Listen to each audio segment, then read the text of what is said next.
For today's cup of coffee, we're going to be discussing something that is very pertinent to today's society. It's also one of those very delicate subjects, and so I have not taken my Stratera today and am struggling very much trying to narrow this topic down because it can go so many different directions, and that is the subject of cults. And it's like, okay, what exactly is a cult? And according to internet, and it's like, I'm not doing APA format, folks. I mean, if you want to know as far as my sources, Google. Google is my source, which is kind of frightening for all of us.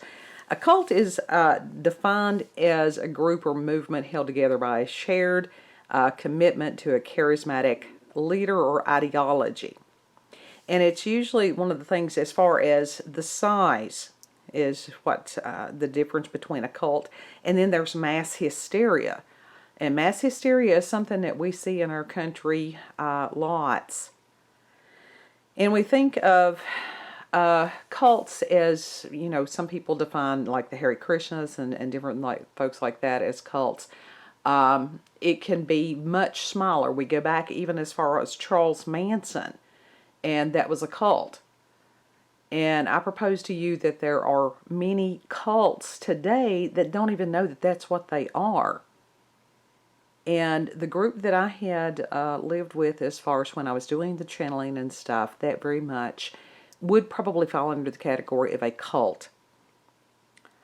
And like I said, it's a very tricky subject because when you talk about this, you're talking about somebody's personal belief system.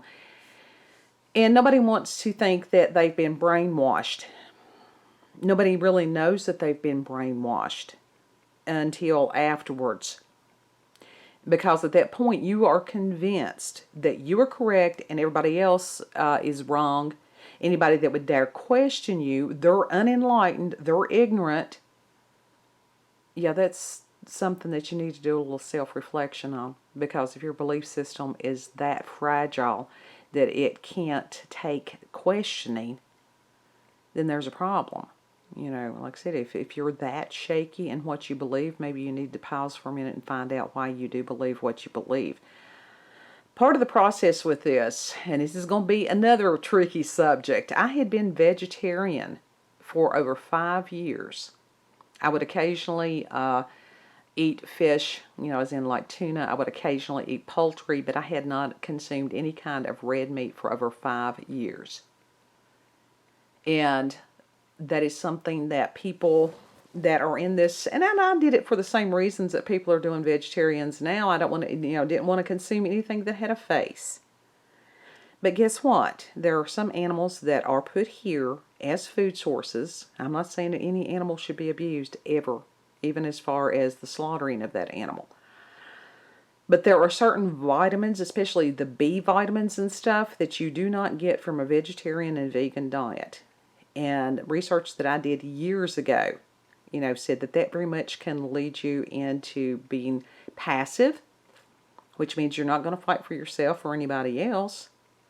And you're not going to think properly. There's scholarly reports about this. Again, do your own APA formatting on this.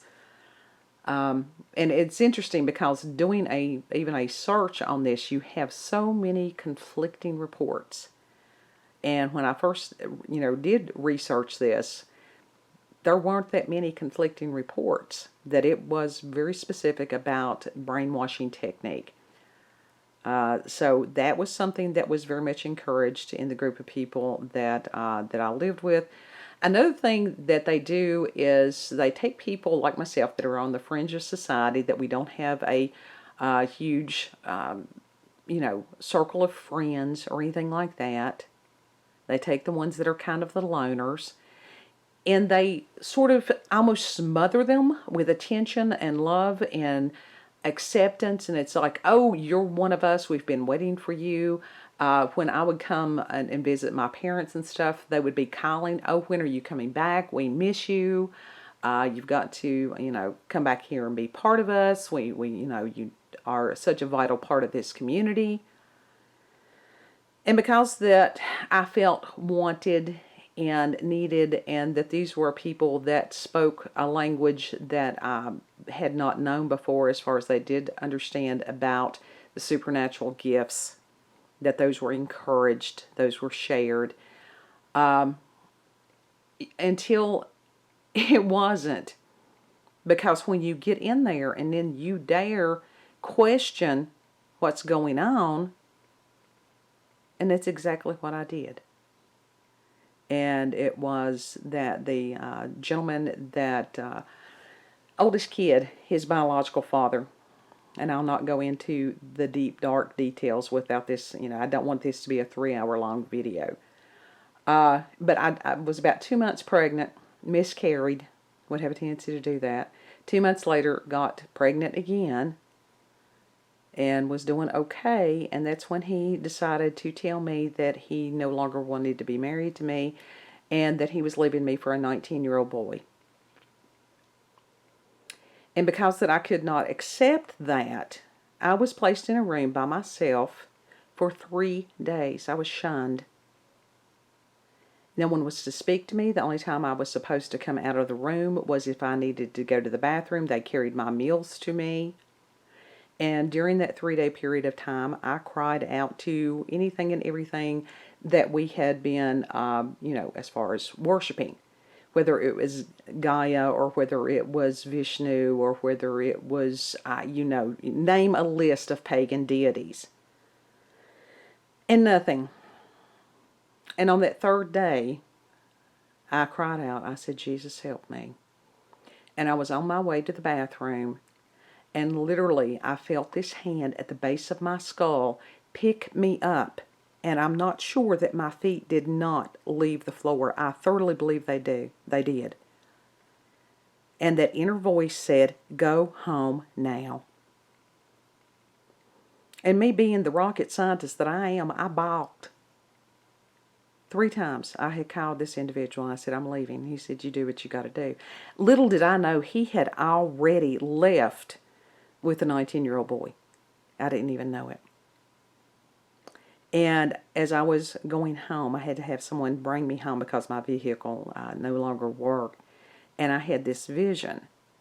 And I can show you the spot in the road in Bristol, Virginia, where I had the vision. And it was a matter of, it was Christ. And this look of extreme sadness. And for a long time, I thought that it was a matter of him, that I had disappointed him. No, that wasn't what it was. It was a matter that he hurt because I had done something foolish. And that when we hurt, he hurts. And that's just like a parent and a kid. If your kid does something and hurts himself, you hurt right along with him. So as far as cults, be careful. If you're around a bunch of people and they don't allow you to speak for yourself, they don't want you to visit other people other than outside of their little group or clique. Yeah, I'm bobbling because this is one of the first times, and especially to put this on the internet. Question: if they don't allow you to ask questions, that's a big flag right there. If you're around people that are telling you what to eat, when to eat, how to eat, guess what, folks? That's prison. And we've got a lot of this going on today. We truly do. It's like you can't talk to them because they're not one of us. So, yeah, we've got a lot of cult-like mentality. We have a lot of cults. We have a lot of mass hysteria. And it's some scary stuff. We're in some scary times. Free will. Anytime that you're doing something that takes away somebody's free will, that is black magic. If you're trying to manipulate them mentally, emotionally to do what you want them to do rather than what they choose to do, that's witchcraft. And even amongst witchcraft, that's black magic. So we got a lot to pray about, a lot to think about.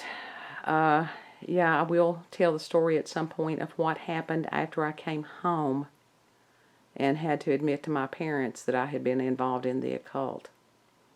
Yeah, my father had been raised Pentecostal holiness in the mountains of Appalachia. That didn't go swell, folks. But we'll save that one for another cup of coffee. Like I said, thank you for dealing with my stumbling and bumbling on this one because, yeah, some of these are rough, but they need to be told. You know, if I can prevent somebody else from going down the road that I did, then that's worth the pain. If you've got supernatural, paranormal experiences, Squatch sighting, UFO sightings, whatever you want to share, send those things to cupofcoffeewithscream@gmail.com. If you just want somebody to listen to you and go, hey, you know, I understand what you're saying. I've been there too. And that's fine. You know, if you don't want a video made about your story, that's okay. Know that you've got somebody that can never point a finger at you, never would point a finger at you, because I know where I've been. And I know how far I've still got to go. You all have a beautiful, blessed day.